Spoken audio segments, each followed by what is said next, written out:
राजीव जी, आप योगा करते हैं क्या? मैं वैसे निजी तौर पर पूछ रहा हूं ताकि पता चले कि हमारे नेता लोग भी योग करते हैं या नहीं करते हैं। राजीव जी।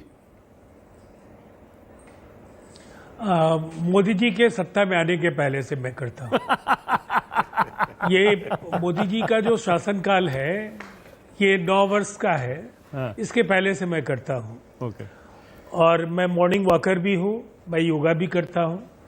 मैं कुछ चीज़ों को केवल इसलिए आज उस पर कुछ तवज्जो दे करके कहना चाहूँगा कि नरेंद्र मोदी जी ने निसंदेह योगा को लेकर के अच्छा काम किया, लेकिन अगर कांग्रेस ने ये कहा है कि पंडित नेहरू ने योगा को नेशनल पॉलिसी का हिस्सा बनाया, उन्होंने फिजिकल एजुकेशन को लेकर के योगा के जो रिश्ते हैं उस पर उन्होंने काफ़ी बल डाला, और कुछ तथ्य जो सामने आए हैं।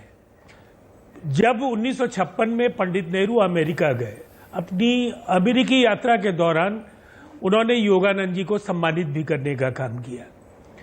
अब दरअसल ये कांग्रेस बनाम भारतीय जनता पार्टी नहीं है, ये योग के विकास की क्रमिक यात्रा है।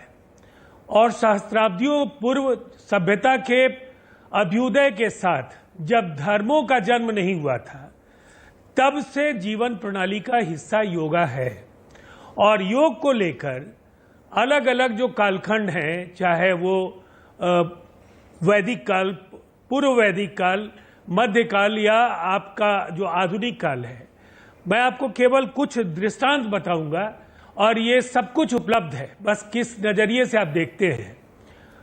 जब स्वामी विवेकानंद धर्म संसद को संबोधित कर रहे थे शिकागो में, उन्होंने भी हिंदुस्तान की ओर से जो विश्व को ये जो सौगात है उस योगा की चर्चा की। और ये एक लगातार स्वाधीनता संग्राम के दौरान भी योग के अनेक योग गुरुओं का जो योगदान है, या उसके पहले अलग अलग कालखंड में जो मध्यकालीन भारत में जो पतंजलि का योगदान है, या जिस तरीके से आधुनिक काल में महर्षि महेश योगी, महर्षि रमन, और जिस तरह से योगानंद जी ने योग को पूरी दुनिया में प्रचारित करने का काम किया, उसमें धर्म कहीं नहीं था। पश्चिमी देशों में योगा बहुत पहले पॉपुलर हो चुका था, उनकी जीवन शैली का हिस्सा बन गया था। उसको अपनाने वाले लोग हिंदू, मुसलमान या ईसाई नहीं होते हैं, वो इंसान थे। उन्हें ऐसा लगा कि स्वस्थ रहना है तो योग और प्राणायाम को जरूर अपनाना चाहिए। और इसीलिए ये मोदी बनाम हिंदुस्तान नहीं है। नरेंद्र मोदी जी ने अच्छा काम किया, इसका मतलब ये नहीं है कि योग का इतिहास केवल 9 वर्षों का है।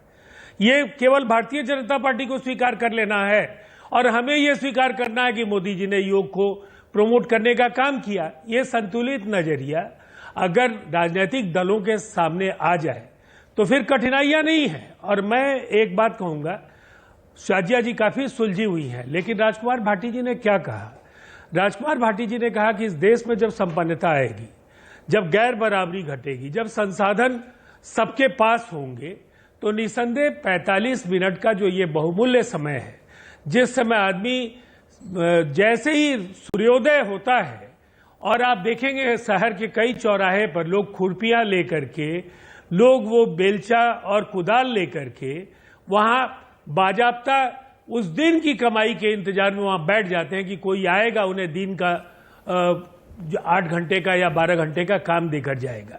तो वो एक ऐसे समाज के, एक आदर्श समाज के सृजन की बात कर रहे हैं। उनके भी आदर्शवादी विचार हैं। मुझे लगता है हिंदुस्तान को निसंदेह संसाधनों का समान वितरण, इसकी चिंता करनी चाहिए। योगा अपने आप लोगों के जीवन का हिस्सा सबका हो जाएगा, और तेजी से प्रचार प्रसार हुआ है।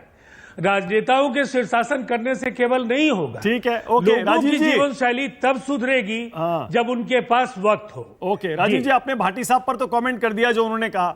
जो अभय दुबे कह रहे थे उस पर भी कह दीजिए 2 लाइनें। अभय दुबे ने कहा इस देश का नेतृत्व फिलहाल सही हाथों में नहीं है, वो राहुल गांधी ही संभाल सकते हैं बस।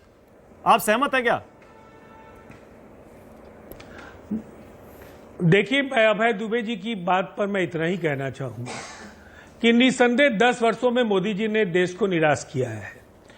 केवल प्रचार और शोर करने के सिवाय उनके महत्वपूर्ण आपके पास इतना वक्त रीजनल पार्टीज के लिए नहीं होगा कि वो विस्तार से मंत्रालयों का जो उन्हें जो आवंटन है, उन आवंटनों के जरिए विज्ञापन में कितना खर्च हुआ और स्थापना व्यय में कितना खर्च हुआ और सही अर्थों में जिस कार्य के लिए वो मंत्री बने वो कितना हुआ, और ऐसे अनुपयोगी मंत्रियों की जो एक भीड़ है जिनमें ज्यादातर राज्यसभा से गए हुए लोग हैं, जिनका कोई उत्तरदायित्व भी नहीं है, तो ऐसी सरकार समझ से गया, मैं बेहतर समझ तो गया। कोई भी राजनेता राजीव जी होगा। अभय दुबे की बात पहली पर कोई कमेंट करना नहीं दूसरी चाह बात है, रहे। ये AK वाजपेयी, गैलेक्सी उसके ऑफ बाद आऊंगा लीडरशिप आनंद है। दुबे। राहुल गांधी का प्रधानमंत्री पद का दावा, उस पर राजीव रंजन बोलना नहीं चाह रहे। बिल्कुल क्लियर है। ओके।